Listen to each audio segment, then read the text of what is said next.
ಬಾಯಿ ತೆರೆದಿದೆ ಮರಣಗುಂಡಿಗಳು. ಜಿಲ್ಲಾಡಳಿತದ ಗಡು ಮುಕ್ತಾಯ. ಕುದ್ರೋಳಿ ದೇವಸ್ಥಾನದ ಬಗ್ಗೆ ವಾಟ್ಸ್ಆಪ್ನಲ್ಲಿ ಅಪಪ್ರಚಾರ. ಬಂಟ್ವಾಳ ಪುರಸಭೆಯಲ್ಲಿ ಗದ್ದಲವೋ ಗದ್ದಲ. ನೀಲಗಿರೀಸ್ ಚರ್ಚಿನ ವಿರುದ್ಧ ಬಿಷಪ್ಗೆ ದೂರು.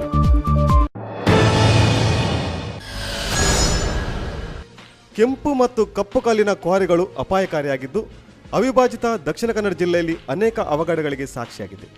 ಆದ್ದರಿಂದ ದಕ್ಷಿಣ ಕನ್ನಡ ಮತ್ತು ಉಡುಪಿ ಜಿಲ್ಲೆಯ ಜಿಲ್ಲಾಧಿಕಾರಿಗಳು ಅಪಾಯಕಾರಿ ಕಲ್ಲಿನ ಕ್ವಾರಿಗಳನ್ನು ಮುಚ್ಚಲು ಹಾಗೂ ಕಾರ್ಯನಿರ್ವಹಿಸುತ್ತಿರುವ ಕಲ್ಲಿನ ಕ್ವಾರಿಗಳ ಸುತ್ತ ತಡೆಬೇಲಿ ನಿರ್ಮಿಸಲು ವಿಧಿಸಿದ ಗಡುವು ಆಗಸ್ಟ್ 5ಕ್ಕೆ ಮುಕ್ತಾಯವಾಗಿದೆ. ಆದರೆ ಯಾವೊಂದು ಕಲ್ಲಿನ ಕ್ವಾರಿಗಳ ಮಾಲೀಕರು ಮುಂಜಾಗ್ರತಾ ಕ್ರಮಗಳನ್ನು ಕೈಗೊಂಡಿರುವುದು ಗಮನಕ್ಕೆ ಬಂದಿಲ್ಲ. ಈ ಬಗ್ಗೆ ಮೇಲುಸ್ತುವಾರಿ ವಹಿಸಬೇಕಾಗಿದ್ದ ಗ್ರಾಮ ಪಂಚಾಯತ್ ಪಿಡಿಒಗಳು ಜಾಣ ಕುರುಡು ಪ್ರದರ್ಶಿಸುತ್ತಿದ್ದಾರೆ.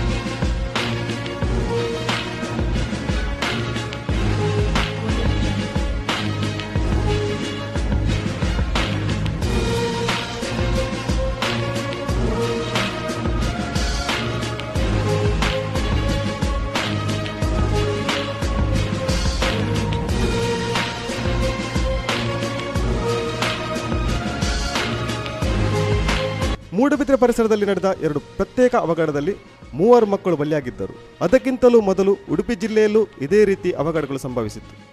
ಈ ಅವಘಡಗಳ ಹಿನ್ನೆಲೆಯಲ್ಲಿ ದಕ್ಷಿಣ ಕನ್ನಡ ಮತ್ತು ಉಡುಪಿ ಜಿಲ್ಲಾಧಿಕಾರಿಗಳು ಕಲ್ಲಿನ ಕ್ವಾರಿಗಳನ್ನು ಮುಚ್ಚಲು ಆದೇಶ ಹೊರಡಿಸಿ ಆಗಸ್ಟ್ 5ಕ್ಕೆ ಗಡುವು ವಿಧಿಸಿದ್ದರು.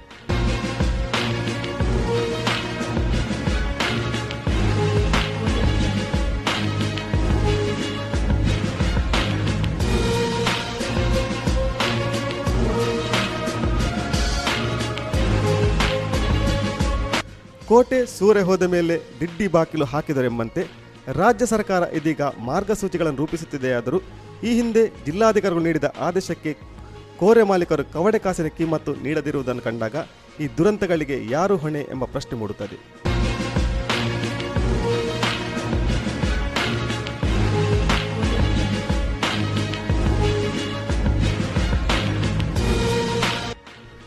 ತೆರೆದ ಕೊಳವೆಬಾವಿಗಳು ಮಕ್ಕಳ ಪ್ರಾಣಕ್ಕೆ ಎರವಾಗುವುದು ಸುದ್ದಿಯಾಗುತ್ತಿದೆ. ನಿರುಪಯುಕ್ತ ಕೊಳವೆಬಾವಿಯನ್ನು ಮುಚ್ಚಬೇಕೆಂದು ಸೂಚನೆ ನೀಡಿದರೂ ಅದು ಫಲಕಾರಿಯಾಗಿಲ್ಲ. ಬಿಜಾಪುರದಲ್ಲಿ ಕೊಳವೆಬಾವಿಗೆ ಬಿದ್ದ ಬಾಲಕ ಜೀವನ್ಮರಣ ಸ್ಥಿತಿಯಲ್ಲಿರುವಂತೆಯೇ ಇಂತಹ ನಿರುಪಯುಕ್ತ ಕೊಳವೆಬಾವಿಗಳು ಮಕ್ಕಳ ಪ್ರಾಣಕ್ಕೆ ಸಂಚಕಾರ ತಂದೊಡ್ಡುವ ಸಾಧ್ಯತೆಗಳಿವೆ.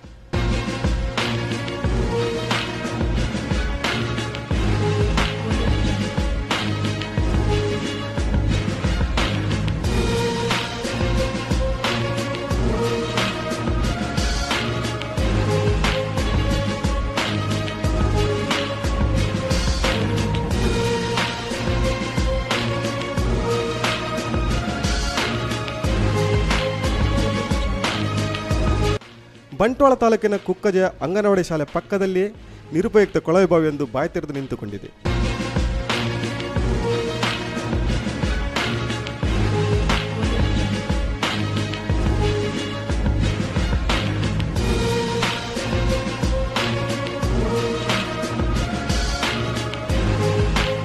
ಈ ಕೊಳವೆಬಾವಿಯ ಸುತ್ತಮುತ್ತಲೇ ಅಂಗನವಾಡಿಯ ಮಕ್ಕಳು ಆಟವಾಡುತ್ತಾರೆ. ಅಪಾಯದ ಅರಿವಾದ ನಂತರ ಮಕ್ಕಳೇ ಕೊಳವೆ ಬಾವಿಗೆ ಕಲ್ಲು ಹಾಕಿ ಮುಚ್ಚುವ ಯತ್ನ ಮಾಡಿದ್ದಾರೆ.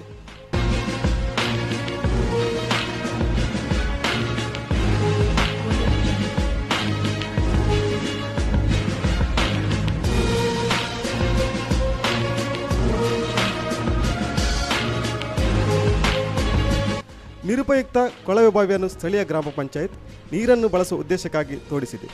ನೀರು ಸಿಗದಿದ್ದುದರಿಂದ ಅದನ್ನು ಮುಚ್ಚದೆ ಹಾಗೆ ಬಿಟ್ಟಿದ್ದು ಇದು ಮಕ್ಕಳ ಪ್ರಾಣಕ್ಕೆ ಎರವಾಗುವುದು ನಿಶ್ಚಿತ.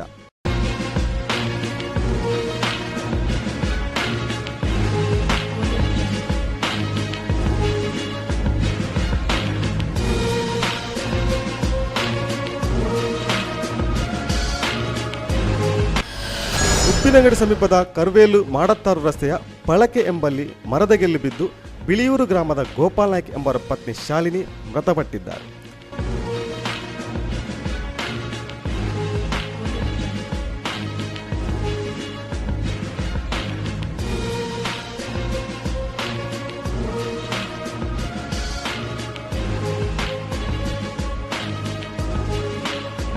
ಶಾಲಿನಿ ಅವರು ಎಂದಿನಂತೆ ಬೆಳಿಗ್ಗೆ ಮನೆಯಲ್ಲಿ ಕಟ್ಟಿದ ಬೀಡಿಯನ್ನು ಕೊಡಲು ಕರ್ವೇಲಿನ ಬೀಡಿ ಬ್ರಾಂಚ್ಗೆ ಕೊಂಡೊಯ್ತಿದ್ದಾಗ ರಸ್ತೆಯನ್ನೇ ಆವರಿಸಿಕೊಂಡು ಬೆಳೆದಿದ್ದ ಮರದ ಕೊಂಬೆಯೊಂದು ತುಂಡಾಗಿ ಮೈ ಮೇಲೆ ಬಿದ್ದು ಅವರು ಮೃತಪಟ್ಟಿದ್ದಾರೆ.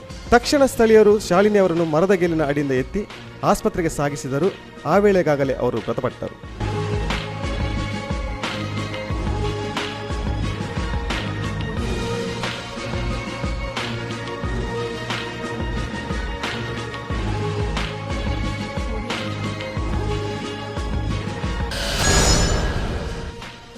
ಶತಮಾನಗಳಷ್ಟು ಹಳೆಯದಾದ ಪಾಣೆಮಂಗಳೂರಿನ ನೇತ್ರಾವತಿ ನದಿಯ ಉಕ್ಕಿನ ಸೇತುವೆ ಮೇಲೆ ಘನವಾಹನಗಳ ಸಂಚಾರ ನಿಷೇಧಿಸಿ ಬಂಟ್ವಾಳ ಪುರಸಭೆ ನಿರ್ಣಯ ಕೈಗೊಂಡಿದೆ.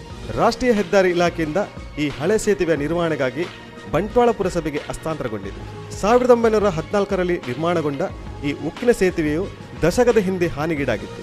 ತದನಂತರ ಹೊಸ ಸೇತುವೆಯನ್ನು ನಿರ್ಮಿಸಲಾಗಿದೆ. ಹಳೆ ಸೇತುವೆಯಲ್ಲಿ ಘನವಾಹನಗಳ ಸಂಚಾರವನ್ನು ಈ ಹಿಂದೆ ನಿಷೇಧಿಸಲಾಗಿತ್ತಾದರೂ ಖಾಸಗಿ ಬಸ್ಸುಗಳು ಹಾಗೂ ಸ್ಥಳೀಯ ಸರಕು ಹೊಯ್ಗೆ ಸಾಗಿಸುವ ಲಾರಿಗಳು ಈ ರಸ್ತೆಯನ್ನು ಬಳಸುತ್ತಿವೆ.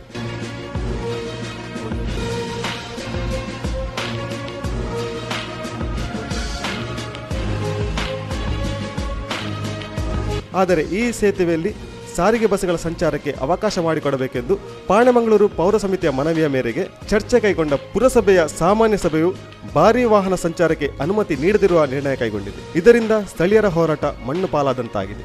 ಬಿಸಿ ರೋಡ್ನ ಫ್ಲೈಓವರ್ ಅಡಿಯಲ್ಲಿ ವಾಹನ ನಿಲುಗಡೆಗೊಳಿಸುವುದನ್ನು ಕ್ರಮಬದ್ಧಗೊಳಿಸುವುದು ಸಾಧ್ಯವಿಲ್ಲವಾದುದರಿಂದ ಆ ಪ್ರಸ್ತಾವವನ್ನು ಕೈಬಿಡುವಂತೆ ಸದಸ್ಯ ಸದಾಶಿವ ಬಂಗೇರ ಆಗ್ರಹಿಸಿದರು. ಸಾಮಾನ್ಯ ಸಭೆಯುದ್ದಕ್ಕೂ ತ್ಯಾಜ್ಯ ನೀರಿನ ಸಮಸ್ಯೆ ಬಗ್ಗೆ ಕಾಟಾಚಾರದ ಚರ್ಚೆ ನಡೆದು ಯಾವುದೇ ಮಹತ್ವದ ನಿರ್ಧಾರ ಕೈಗೊಳ್ಳಲು ಸಾಧ್ಯವಾಗಲಿಲ್ಲ.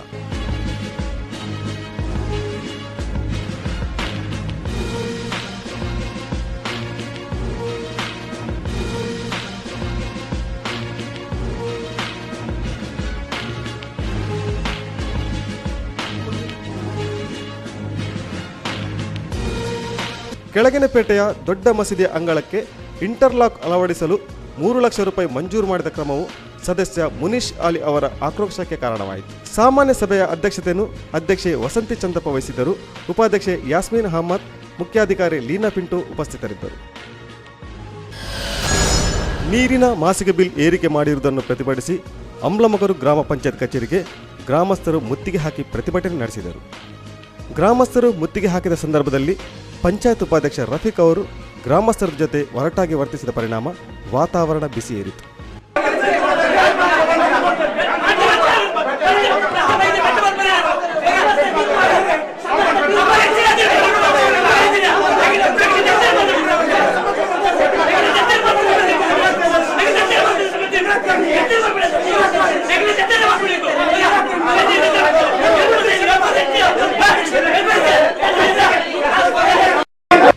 ಅಂಬ್ಲಮೊಗರು ಪಂಚಾಯತ್ ವ್ಯಾಪ್ತಿಯ ಮನೆಗಳಿಗೆ ಮಾಸಿಕ ನೀರಿನ ಬಿಲ್ ರೂಪಾಯಿ 50 ಆಗಿತ್ತು.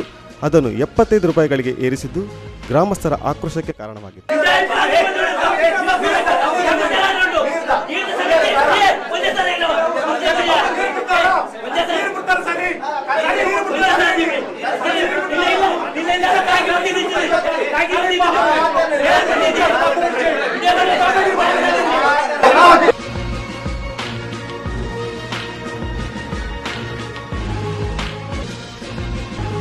ಈ ಹಿನ್ನೆಲೆಯಲ್ಲಿ ಗ್ರಾಮ ಪಂಚಾಯತ್ ತುರ್ತು ಸಭೆ ಕರೆಯಲಾಗಿತ್ತು.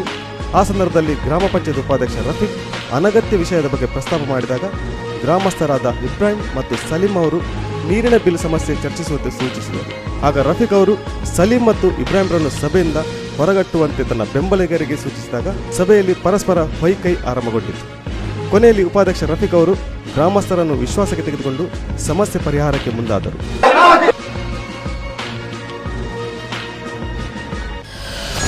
ಬೆಳ್ತಂಗಡಿಯ ಕೇಂದ್ರ ಭಾಗದಲ್ಲಿರುವ ಲೋಕೋಪಯೋಗಿ ಇಲಾಖೆಯ ಗೋದಾಮು ದುಸ್ಥಿತಿ ಕಾಣದೆ ಹಲವು ವರ್ಷಗಳೇ ಕಳೆದಿದ್ದು, ಈ ಗೋದಾಮಿನಲ್ಲಿರುವ ವಸ್ತುಗಳು ಮಳೆ ನೀರಿಗೆ ಸಿಲುಕಿ ನಿರುಪಯುಕ್ತವಾಗಿದೆ. ಲೋಕೋಪಯೋಗಿ ಇಲಾಖೆಯ ಗೋದಾಮಿನ ಮೇಲ್ಛಾವಣಿಯ ಹಂಚುಗಳು ಹಾರಿ ಹೋಗಿದ್ದು, ಮಳೆ ನೀರು ಕಟ್ಟಡದೊಳಗೆ ತುಂಬಿ ನಿಂತಿದೆ. ಕಿಟಕಿ ಬಾಗಿಲುಗಳು ತುಕ್ಕಿ ಹಿಡಿದು ಈಗಲೋ ಆಗಲೋ ಬೀಳುವ ಸ್ಥಿತಿಯಲ್ಲಿದೆ.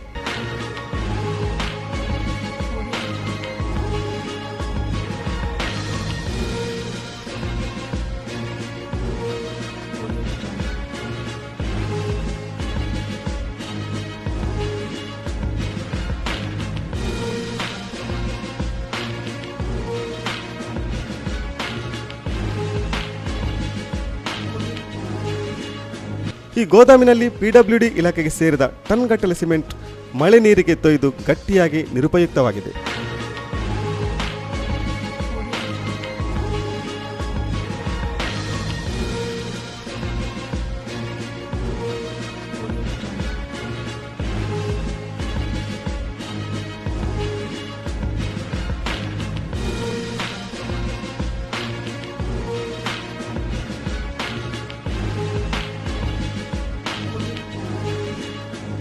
ಅಧಿಕಾರಿ ವರ್ಗದ ಇಚ್ಛಾಶಕ್ತಿಯ ಕೊರತೆ ಹಾಗೂ ಸರ್ಕಾರಿ ಸೊತ್ತಿನ ಬಗ್ಗಿರುವ ನಿರ್ಲಕ್ಷ್ಯವೇ ಇದಕ್ಕೆ ಕಾರಣ ಎನ್ನದೇ ವಿಧಿಯಿಲ್ಲ.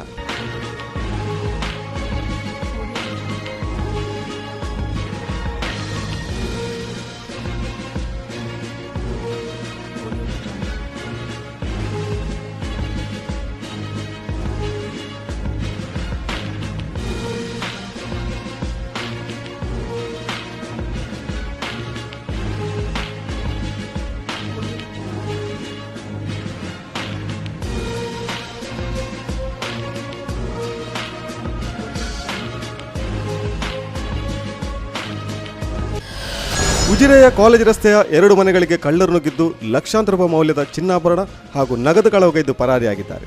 ಉಜಿರೆ ಕಾಲೇಜ್ ರಸ್ತೆಯ ನಜೀರ್ ಎಸ್ ಹಾಗೂ ಅವರ ಸಹೋದರ ಐದರಾಲಿ ಎಂಬವರ 2 ಪ್ರತ್ಯೇಕ ಮನೆಗಳಲ್ಲಿ ಕಳ್ಳತನ ನಡೆದಿದೆ.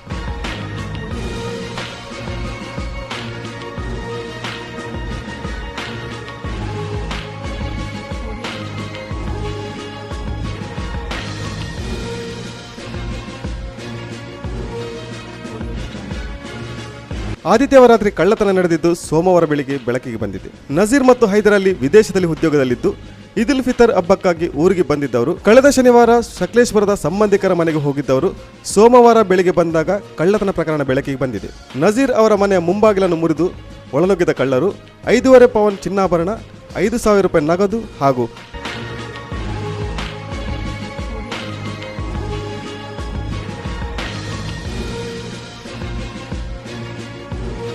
ಹೆಸರು ಮತ್ತು ಏರಿಯಾ ಉಜಿರೆ ಲಲಿತ್ ನಗರ ನಿಯರ್ BNYS ಕಾಲೇಜ್. ಒಂದು 5.5 ಪೌಂಡ್ ಚಿನ್ನ ಹೋಗಿದೆ ಮತ್ತು ಒಂದು ವಾಚ್. ಮತ್ತು ತಮ್ಮನ ಮನೆಯಲ್ಲಿ ಒಂದು 32,000 ಕ್ಯಾಶ್ ಮತ್ತೊಂದು ಟಿ ಶಾರ್ಟ್ ವಾಚ್ ಮತ್ತೊಂದು 5 ಲೇಡೀಸ್ ವಾಚ್.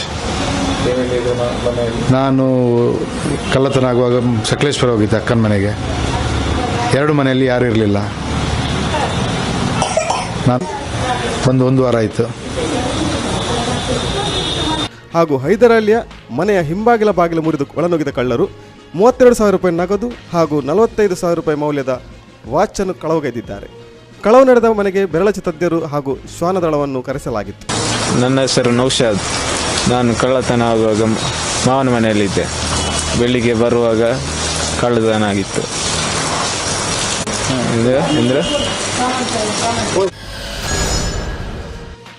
ಕಾಸರಗೋಡು ತಾಲೂಕಿನ ಗ್ರಾಮೀಣ ಪ್ರದೇಶವಾದ ಉಜಂಪಾಡಿ ಎಂಬಲಿನ ಮದ್ರಾಸವೊಂದರ ಹೆಸರು ಬದಲಾಯಿಸುವ ವಿವಾದ ತಾರಕೇರಿ ಪರಸ್ಪರ ಹೊಡೆದಾಟ ನಡೆದು 5 ಗಾಯಗೊಂಡು ಆಸ್ಪತ್ರೆಗೆ ದಾಖಲಾಗಿದ್ದಾರೆ. ಉಜಂಪಾಡಿಯಲ್ಲಿ ಅಸ್ತಿತ್ವದಲ್ಲಿದ್ದ ಧಾರ್ಮಿಕ ಶಿಕ್ಷಣ ನೀಡುವ ಮದ್ರಾಸವೊಂದರ ಹೆಸರನ್ನು ಬದಲಾಯಿಸಬೇಕೆಂದು ಸ್ಥಳೀಯರು ತೀರ್ಮಾನಿಸಿದಾಗ ಅದಕ್ಕೆ ಮತ್ತೊಂದು ಗುಂಪು ಆಕ್ಷೇಪ ವ್ಯಕ್ತವಾಯಿತು. ಮುಸ್ಲಿಮರ 2 ಗುಂಪುಗಳು ಮದ್ರಾಸದ ಹೆಸರನ್ನು ಬದಲಾಯಿಸುವ ಬಗ್ಗೆ ಕಳೆದ ಕೆಲವು ಸಮಯಗಳಿಂದ ಪಟ್ಟು ಹಿಡಿದಿತ್ತು. ಈ ವಿವಾದ ಹಿನ್ನೆಲೆಯಲ್ಲಿ ಹೊಡೆದಾಟ ಸಂಭವಿಸಿ ಉಜಂಪಾಡಿ ನಿವಾಸಿಗಳಾದ ಮೂಸಾ, ಹೆಪ್ಸಾನ್, ಹಕೀಂ ದಾರಮಿ, ಯೂಸಿಫ್, ಮೊಹಮ್ಮದ್ ಜುನೇದ್ ಎಂಬುವರು ಗಾಯಗೊಂಡು ಕಾಸರಗೋಡಿನ ಖಾಸಗಿ ಆಸ್ಪತ್ರೆಗೆ ದಾಖಲಾಗಿದ್ದಾರೆ. ಈ ಬಗ್ಗೆ ಸ್ಥಳೀಯ ಪೊಲೀಸರು ಕೇಸು ದಾಖಲಿಸಿಕೊಂಡಿದ್ದಾರೆ.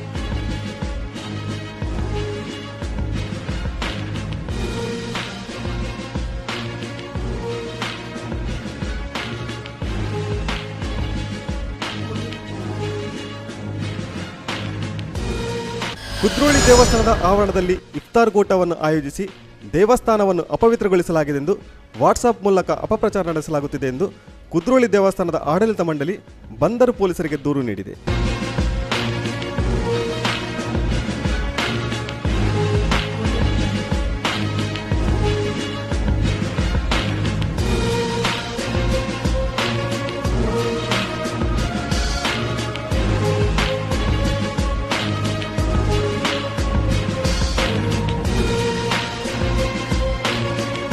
ಕುದ್ರೋಳಿ ದೇವಸ್ಥಾನದ ಆಡಳಿತ ಮಂಡಳಿಯ ಸದಸ್ಯರಾದ ವಕೀಲ ಪದ್ಮರಾಜ್ ಅವರ ಮೊಬೈಲಿಗೆ ಕೆಲವು ದಿನಗಳ ಹಿಂದೆ ವಾಟ್ಸಾಪ್ ಮೂಲಕ ಅಪಪ್ರಚಾರದ ಮೆಸೇಜ್ ಬಂದಿತ್ತು.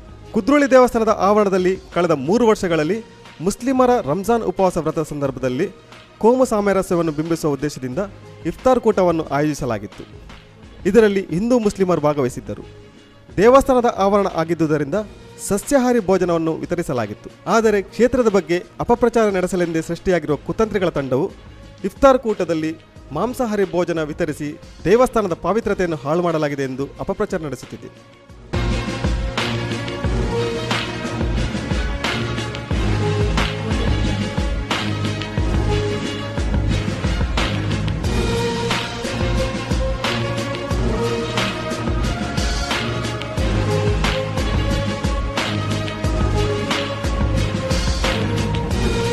ಮಾಜಿ ಕೇಂದ್ರ ಸಚಿವ ಬಿ ಜನಾರ್ದನ್ ಪೂಜಾರಿ ಅವರ ಮುಂದಾಳುತನದಲ್ಲಿ ಅಭಿವೃದ್ಧಿ ಹೊಂದಿರುವ ಕುದ್ರೋಳಿ ದೇವಸ್ಥಾನದಲ್ಲಿ ಸಾಮಾಜಿಕ ಬದಲಾವಣೆ ಕಾರ್ಯಗಳು ನಡೆಸಲಾಗುತ್ತಿದ್ದು, ಇದನ್ನು ಸಹಿಸದ ಒಂದು ವರ್ಗ ಈ ರೀತಿಯ ಅಪಪ್ರಚಾರ ನಡೆಸುತ್ತಿದೆ ಎನ್ನಲಾಗಿದೆ.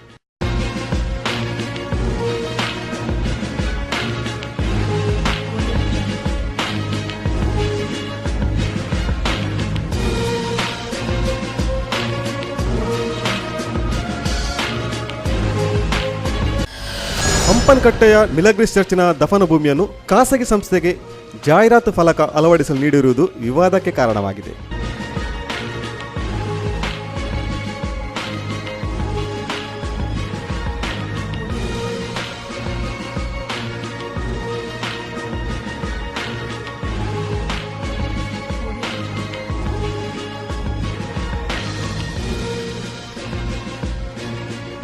ನ್ಯಾಯಮೂರ್ತಿ ಸಲ್ಡಾನಾ ಅವರು ಈ ಬಗ್ಗೆ ಮಂಗಳೂರು ಕ್ಯಾಥಲಿಕ್ ಧರ್ಮ ಪ್ರಾಂತ್ಯದ ಬಿಷಪ್ ಅವರಿಗೆ ದೂರು ನೀಡಿದ್ದಾರೆ.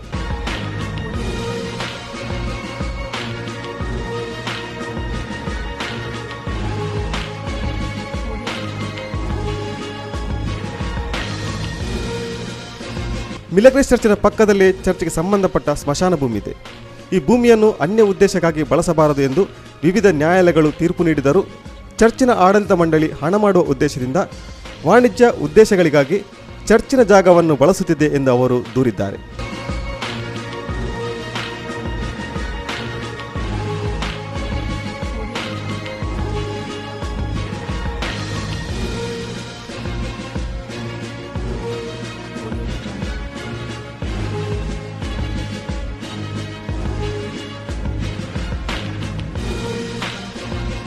ಚರ್ಚಿನ ದಫನ ಭೂಮಿಯ ಪಕ್ಕದಲ್ಲಿ ಶೌಚಾಲಯ ನಿರ್ಮಿಸುವುದಕ್ಕೂ ನ್ಯಾಯಮೂರ್ತಿ ಎಂಎಫ್ ಸಲ್ಡಾನಾ ಅವರು ಆಕ್ಷೇಪ ವ್ಯಕ್ತಪಡಿಸಿದ್ದಾರೆ.